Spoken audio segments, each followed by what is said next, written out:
Alright, so that concludes showing all of the unlockable ships. Now there are some bonus features.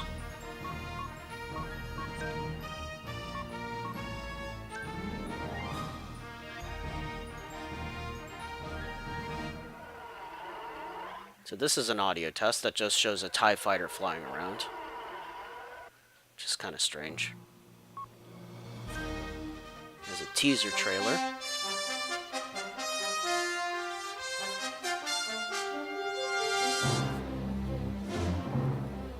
All wings report in. Red 10 standing by. Red 7 standing by. Red 3 standing by. Red 6 standing by. Red 9 standing by. Red 2 standing by. Red 11 standing by. Red 5 standing by. Blockade spoils in attack position.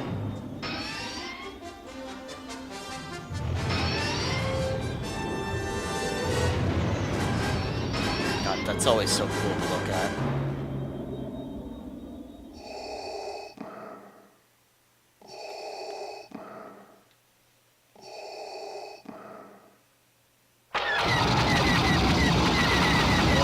There's too many of them.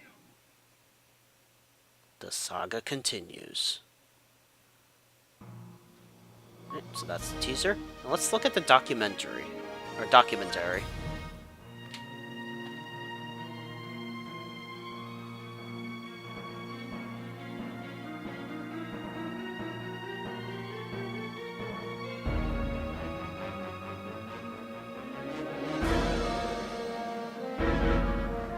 Dolphin Crossing.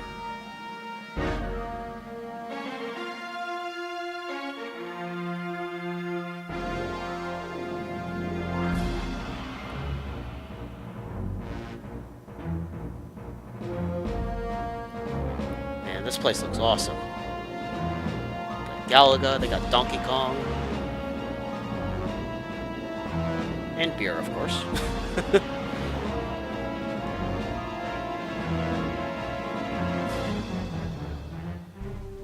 Rogue Leader making really of. started, I think last year in the summer of 2000 when Nintendo had its new console almost done and we were getting early prototype hardware. And at that point in time, everybody having worked on Battle for Naboo, an Episode 1 game for the Nintendo 64, here at Factor 5 decided, hey, now is the time to do a follow-up to our most successful game up to that date, which was Rogue Squadron on the Nintendo 64.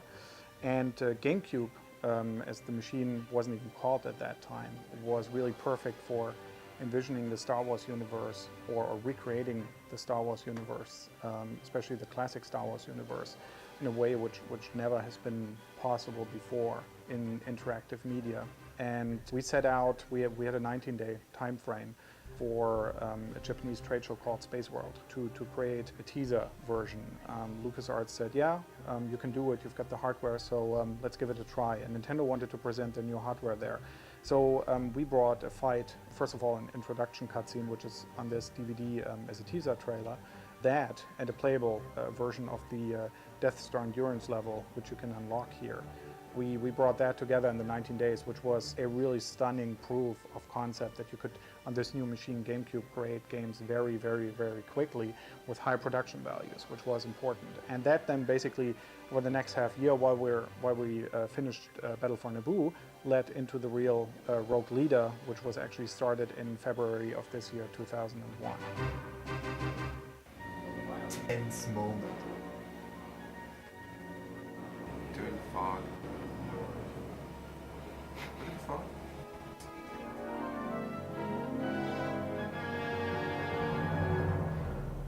One of the main things why everything had to work out was basically the time frame, because usually That wasn't nowadays creepy. huge games like Rogue Leader take 18 to 24 months to produce, and since we wanted to hit launch of the console, we had to get the game done in 8 months, which is an insane time frame, but we thought it's possible because we've got a very good core technical team.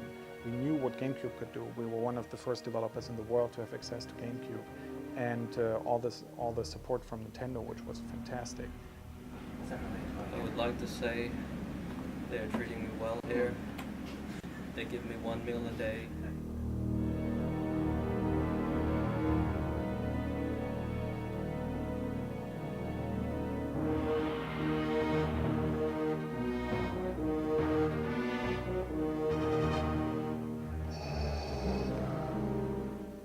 The typical game production for this, which is probably pretty much a prototype for how making a game works, started in, I guess, late December of 2000, where basically the team sat down, or a core team sat down. In this case, the mission designers, myself as the director, Brett Toasty, the producer, and then various people who wanted to join. And we sat down and tried to flesh out a design. And at that point, really, the planning with the programming team starts. The software engineers, or programmers as we call them, basically sit together and they try to determine, reading through the design, which different parts of the engine have to be done. And we needed something for the so-called tile map levels, which works like a puzzle, which is the Death Star, the second Death Star, and parts of Bespin and the Imperial Academy. And we needed a landscape engine, obviously, for the landscapes. We needed space, which was very easy. You don't even need an engine, you need just a sphere with stars on it. At that point, where the programmers were pretty convinced that they could do it, art already had started. Our lead artist, Paul Topoulos, had basically pulled everything out of the archives, which was available. Some of that material is usable, some of it isn't. So we had one modeler, for example, starting in anticipation of the project last year in summer, building really high polygon, very detailed models of all of the Star Wars player craft. And Bastian, the modeler who did that, he was working basically during the whole time just on the player craft. And so the art asset generation starts at that point. Paul coordinated with the other artists, and then we divided it up into strength. So there are certain people like Bastian who are very good about mechanical structures, so he was perfect for those models. Or Mario Wagner, our art director here, he's also very good at mechanical structures and these things. Then we've got other people like Armando Afre or Corset Karatas who are good at organic structures. So we went through the Star Wars universe and said, okay, what's organic? What do we need organic? And assigned it to these people. A story which went through the gaming press and the internet, which was often told, was that we got models from ILM, which isn't true, because ILM models usually are done with so-called NURBS, whereas in games we're still working with polygons most of the time. So the NURBS models from ILM wouldn't help us that much, because the work to transform them into polygons is quite hefty. Oh, now that was a cool clock, that Bomberman clock. I'm also pretty sure I saw a Tauntaun plushie earlier, which was cute.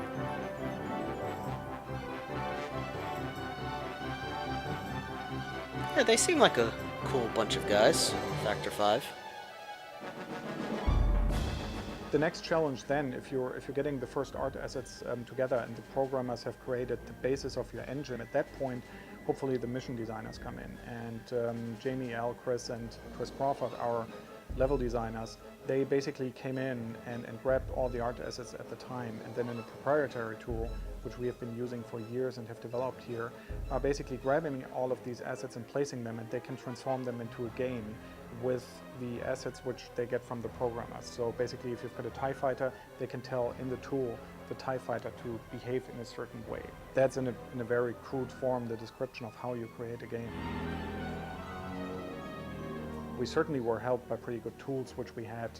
One of the main outside tools we were using was Alias Maya, which is one of the big 3D packages which also movie production companies are using, and which was good for a lot of our art. But we also created a lot of our in-house tools. On the sound side, an interesting development was, for the first time we could do 5.1 full 5-channel sound, which only came into existence relatively late in the process when we got into contact with Dolby, because we did develop the GameCube music system called Musix, and in the end we had to convince Dolby that it would be possible with their new Prologic 2 technology to get real 5-channel sound out of it. So that was one more challenge, where in an already tight schedule, our programmers had to sit down and really pull it off in the shortest time frame possible.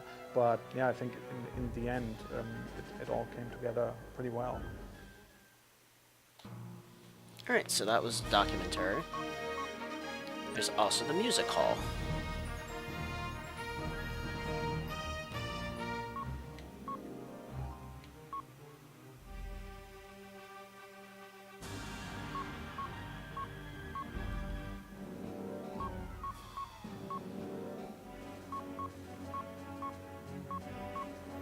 here's all the different themes of the game. Oh, the Jade Moon. That was in the original Rogue Squadron.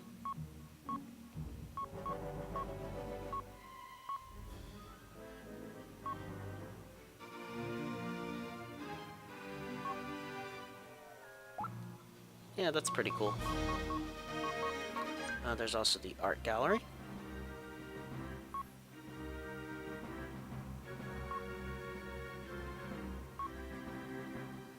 Oh, that's pretty cool. Yeah, I like these.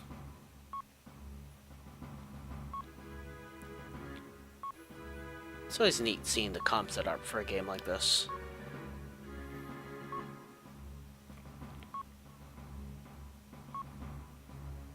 Here's the different ships.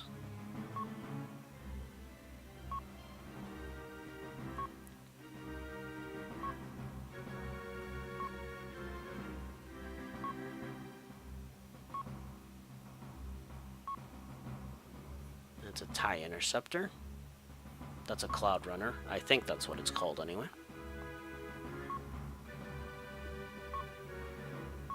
Oh, and it looks like that's it, because it went back to the Y-Wing now.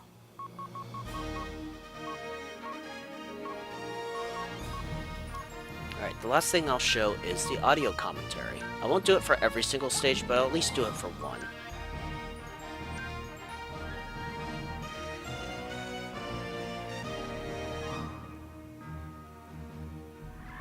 We'll do it for the Ison Corridor stage. So I'll probably shut up just so that I can let the developers talk.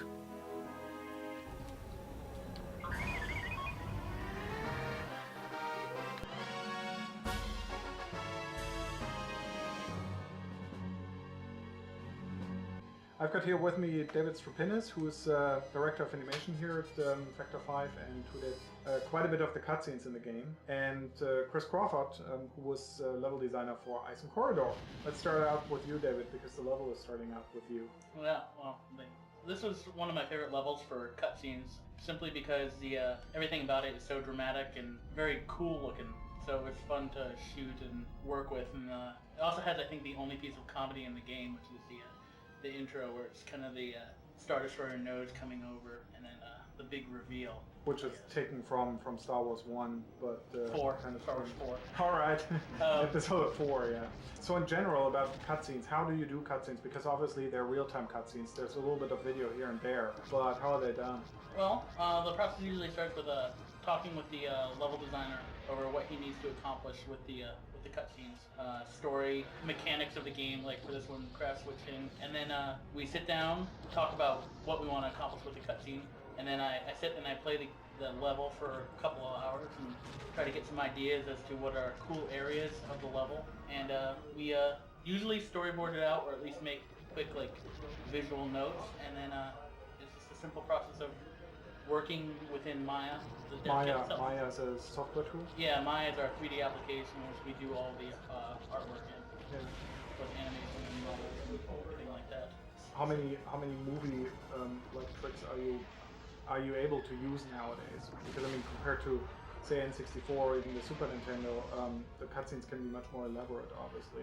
The cutscenes can be a lot more elaborate, and we can do some camera tricks, but some of the we're one of the big problems we actually have for the cutscenes is things without a visual reference in space. Trying to get the sense that the ships are moving, which in both Star Wars and in the movies, what they would do is they just move the stars in the background. Mm-hmm. But here we can't do that because if we move the star, in order to do that, the lighting on the ships change. So we have to figure out tricks there to try to get a sense of the ships moving and that kind of stuff. But we can do camera cuts, which are pretty cool. We can pretty much do a lot of tricks. The one problem, like I said, is not being able to cheat as much as you'd want to with rendering. Chris, about Ison Corridor, what's special about the level, or what's specific about the level? Well, it's the first level in the game where there's no height map, no ground, that is, to use as a reference for the player, so it's unique in that way. And also, it's the first level to introduce craft switching, so that the player can use a different craft than the one they started with. So, had to be kind of careful in that I didn't want to overwhelm the player with too many, or rather too deadly enemies in this level. Try to keep them pretty stupid compared to some of the other levels. As for the craft switching thing, the way we introduce that is through one of David's cutscenes. We just show Wedge switching craft, and hopefully that will explain it pretty well to the player. In terms of the second part, how's the fog done? In the sense of, do you actually do those clouds, or how's it handled for a level designer? Well, the clouds that you see in the far distance, those are actually paintings done by our lead artist, and that's basically just a big object in the background that has those paintings on it. And then as far as the clouds that you actually fly through, that is a real volumetric cloud, which I place. It's basically just a big squashed sphere that I place in the level to define the range that the volumetric cloud fills. And then basically, based on what the artist puts on it, it takes up that, but it does it in 3D. Right, correct. So it looks like a cloud in 3D. Mm-hmm. Yeah. Plus, gameplay-wise, it's supposed to force you to use the targeting computer a bit more than in the first level. Right. Yeah. It's deliberately. Actually, even the first part and the second part, the enemies are sort of deliberately obscured, and we play voice lines to encourage people to try out the targeting computer and identify enemies that way.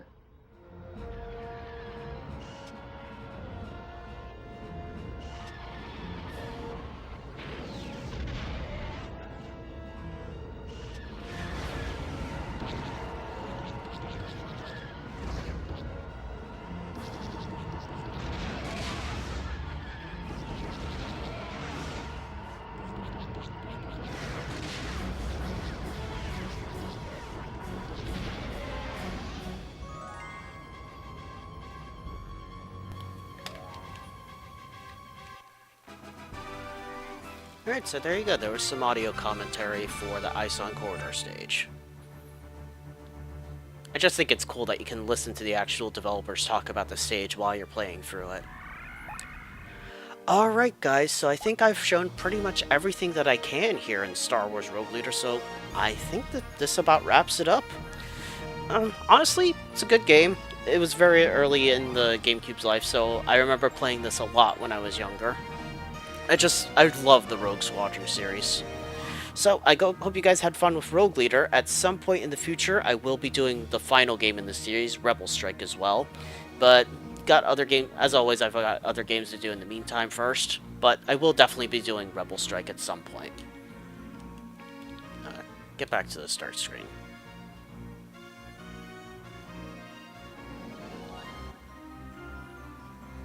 Alright, so, hope you guys had fun with Rogue Leader, and I'll see you next Let's Play. Ominous out.